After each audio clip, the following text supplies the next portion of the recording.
buenas noches, profesor Jorge Verdugo. Les saludamos los estudiantes del aula número 1.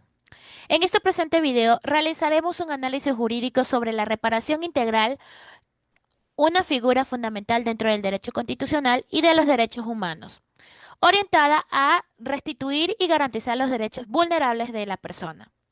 A lo largo de la exposición abordaremos 4 ejes centrales, que son la reparación integral por daños materiales, la reparación integral por daños inmateriales, las medidas de reparación simbólica y la reparación integral en casos de violaciones de derechos humanos.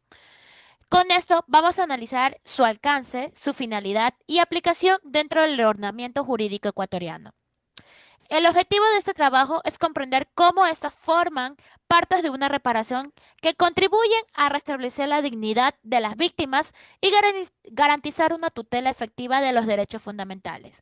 Con ustedes, mi colega Yeshua Sánchez. Profesor, gracias por la palabra a Eli. Voy a hablar acerca de la reparación integral de daños. La reparación integral de daños está contemplada en la Constitución del Ecuador y también en el COVID. Es importante aclarar que la reparación no es algo que el Estado dé, ni tampoco es algo que el responsable del daño lo haga de manera voluntaria. Es una obligación jurídica. Su objetivo principal es restaurar a la persona afectada a su estado previo al daño ocurrido, ya sea pagando facturas médicas, reparando los bienes de la casa o pagando la reparación del mismo inmueble. Para poder estimar cuánto deberá pagar exactamente, es necesario hacer un peritaje forense, ya sea tomando facturas, calculando el coste de las cosas que se afectan, ya sea un auto, ya sea ropa, ya sea mercadería o cualquier otro bien.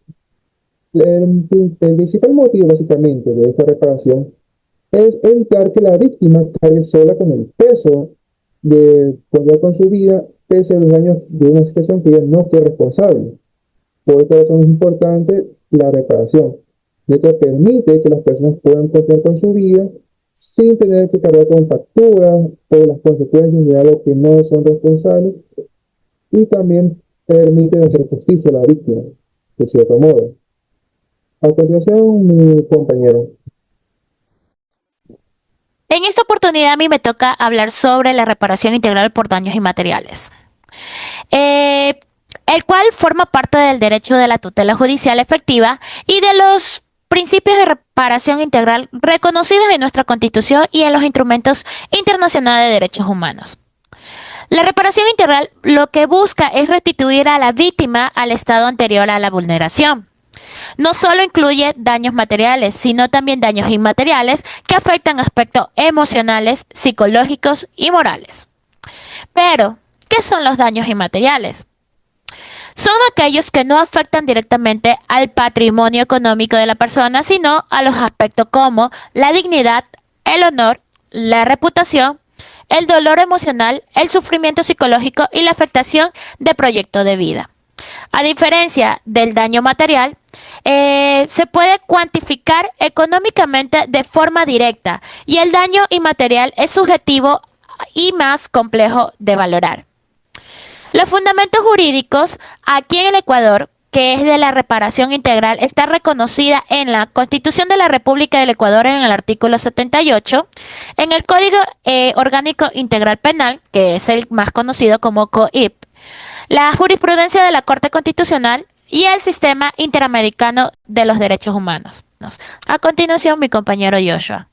Dentro de las medidas de reparación simbólicas, nosotros podemos acotar que son aquellas acciones que llegan a buscar reconocer públicamente el daño causado y también lo que es restituir la dignidad de la víctima y obviamente preservar lo que es la memoria de los hechos.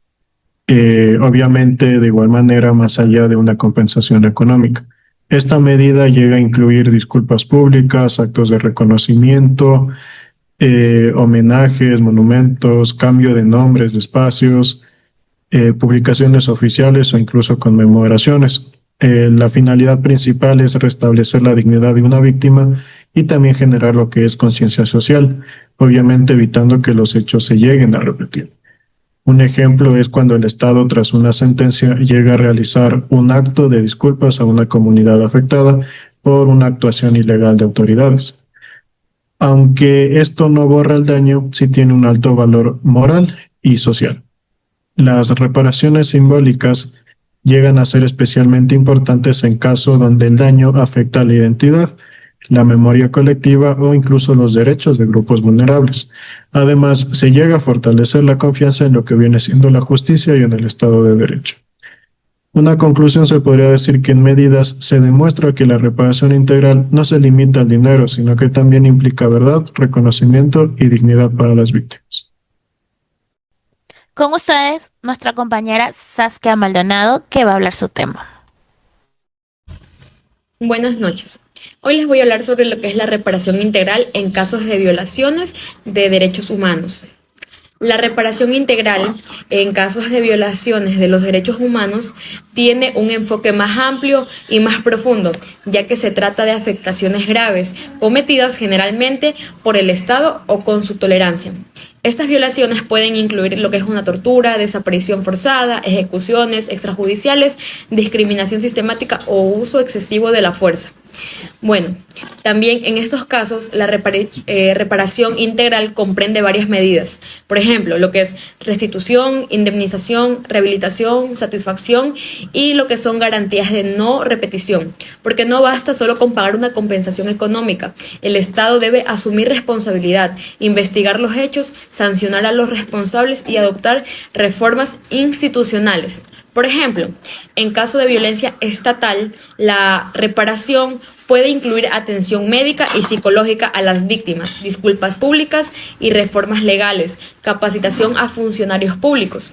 La Corte Interamericana de Derechos Humanos ha establecido que estas reparaciones tienen un carácter transformador, es decir, que estas buscan cambiar las condiciones que permitieron la violación.